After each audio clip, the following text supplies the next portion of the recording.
আসন্ন শারদীয় দুর্গাপূজা 2025 নির্বিঘ্নে শান্তি ও স্বস্তিতে পালনে সর্বোচ্চ সহযোগিতা করতে মহানগর বিএনপির আয়োজনে সনাতন ধর্মাবলম্বী ও পূজা উদযাপন কমিটির নেতৃবৃন্দের সঙ্গে নগরীর একটি অভিজাত হোটেলে মতবিনিময় সভায় প্রধান অতিথির বক্তৃতায় বিএনপির কেন্দ্রীয় সংসদের ছাত্র বিষয়ক সম্পাদক রকিবুল ইসলাম বকুল বলেন, বিএনপির ভারপ্রাপ্ত চেয়ারম্যান তারেক রহমান আগামী দিনে সকল সম্প্রদায়ের মানুষের জন্য একটি আধুনিক বাংলাদেশের স্বপ্ন দেখেন।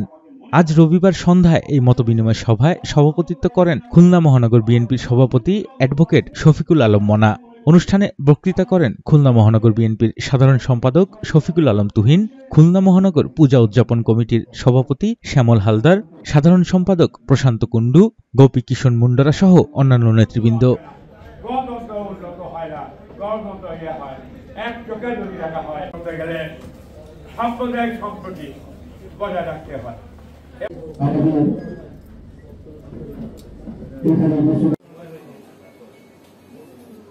এখানে উপস্থিত খুলনা মহানগর বিএনপির সাধারণ সম্পাদক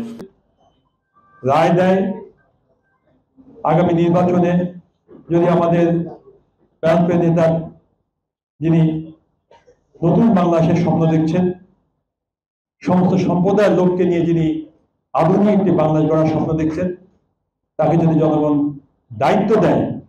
আমি নির্দ্বিধায় বলতে পারি এইসব দাবি দেওয়া নিয়ে আমি আপনাদের পক্ষ থেকে কিভাবে আগামী যে দুর্গাপূজা অনুষ্ঠিত হতে যাচ্ছে সেটা একটি সুন্দরভাবে আনন্দঘন পরিবেশে নির্ভয়ে আমরা উদযাপন করতে পারি।